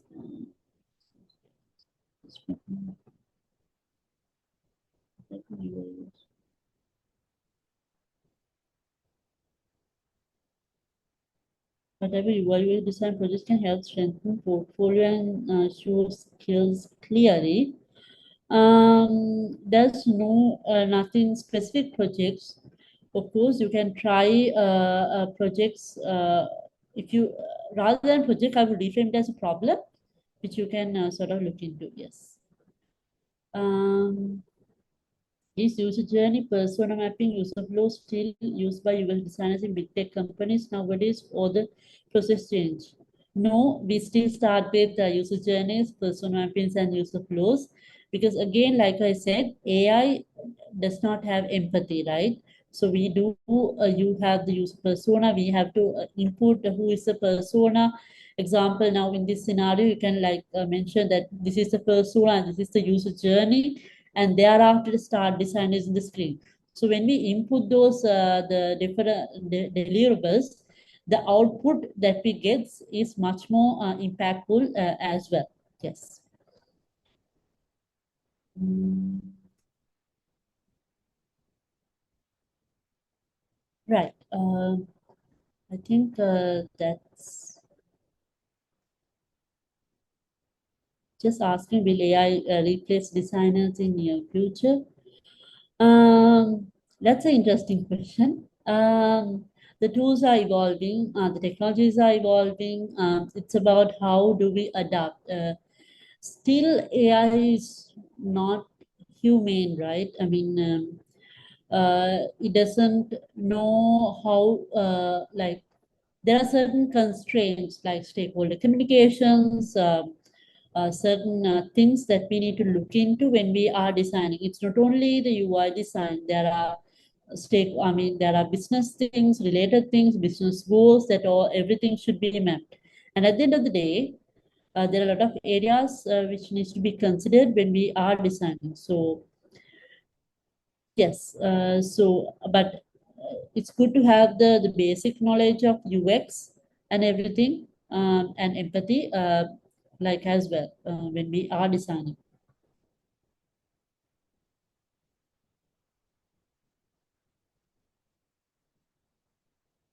What is the most using design process in EM, double diamond or design thinking?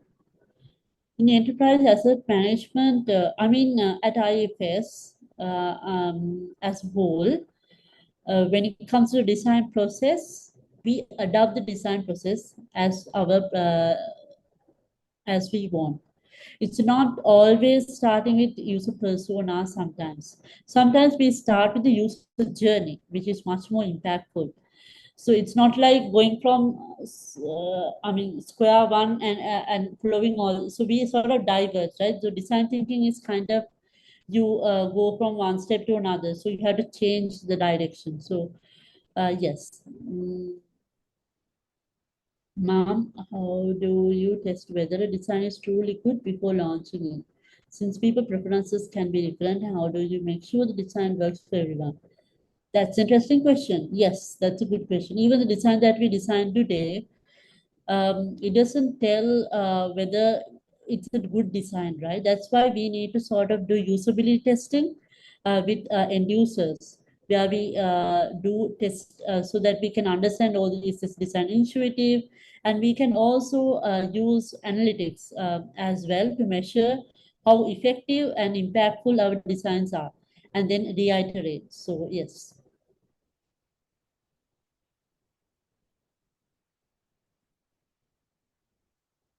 When there are a lot of opinions, we need to understand like how do we convert that opinion into a fact. Can we test it so that we don't design for opinions, we design for facts, so that it helps to reduce bias. So it's always also when we are designing something, we can't there's no application in the world which has 100% good UX. So there will be certain things, caveats. So we might be able to design it for the 90% of the preferences. So yes, we have to understand, okay, what are the high weight problems or high weight issues and things that we need to look into. Brief on can I please know why you changed the career from tech consultant to a UX designer? These questions only due to the fact that I have interest in both of them. Okay, all right. So for my internship, I did my internship in business consulting. And during that career, I learned that my passion is more into UX design. And that is when I actually learned that there is a career path like this. So that is why I started self-learning during my final year and transitioned into UX design. Hope that answers the question. Is the frame software used in the industry? Yes, I have seen in some of the some of the designers are using frame as well. Yes. How many case studies are minimum required for a better UX portfolio? It's not about quantity, it's about the quality. Have you validated your problem? what is your design process? How have you validated your design? How can you prove the designs that you did so also solve the existing problem likewise? So even even two case studies are adequate if you have shown your existing the skills that you have. Yes. Should I make my projects in Figma tools or can I use other tools? Again, there's no such, you don't need to, it's up to your choice on how you do it. Yeah, and work on it. I'm really interested in applying to IFS. Do you have any tips or guidance for someone starting out in UX? If you're interested in learning about UI UX, of course, keep your eyes open.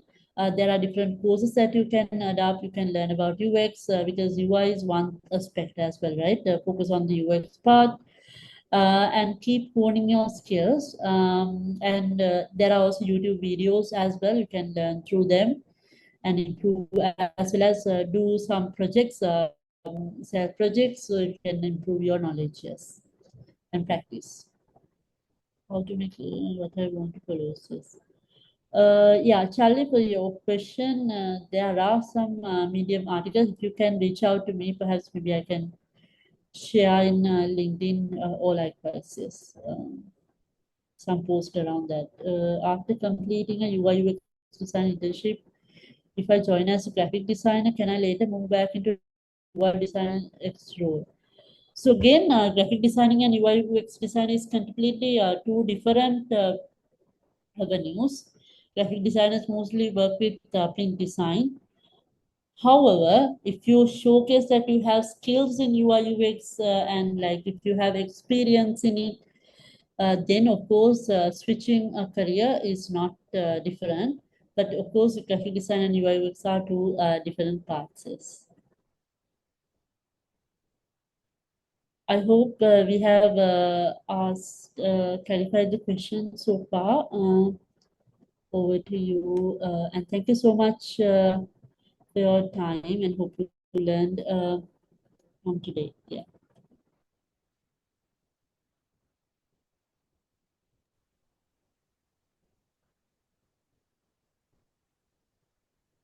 Thank you, Miss Oshadhi, for that insightful session. We truly appreciate you taking the time to share your expertise and experience with us. It was a valuable learning experience for everyone here today. All right, everyone. Make sure to mark your attendance by scanning the QR code displayed on the screen. We'll give you a couple of minutes to fill out the form now, so please make sure to get it done. This will help us keep the track of the participation and ensure you are eligible for the e-certificate.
Please raise your hand if you want more time to scan the QR code.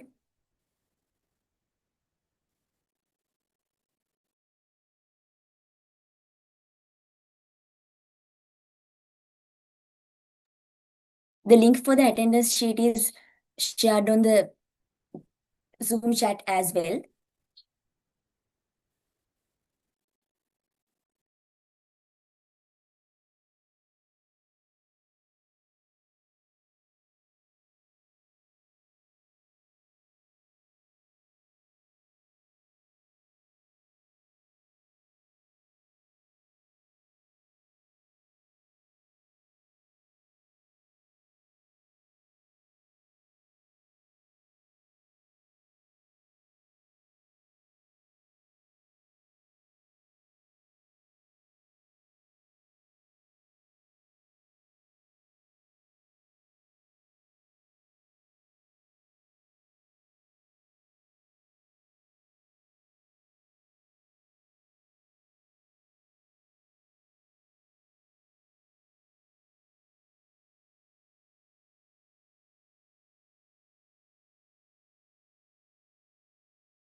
All right, everyone. Before we wrap up, we'd love to take a quick group photo. Please turn on your cameras and set your virtual background using the photo we shared in the group, also in the Zoom chat. Once you're ready, smile for the screenshot. Let's capture this moment together.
All right, I guess everyone is ready now. We'll take the photo in 3, 2, 1.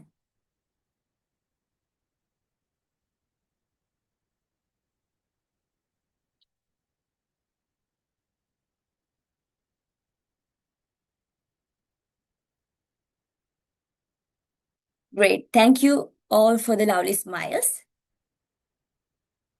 Thank you once again, Miss Oshadhi, for that amazing session and for sharing your time and knowledge with us. We truly appreciate it. And a big thank you to all the participants who for joining and staying with us till the end. We'll be issuing e-certificates to eligible participants soon, so please keep an eye out for updates. So that brings us to the end of today's workshop. Wishing you all a lovely evening, good night, and take care.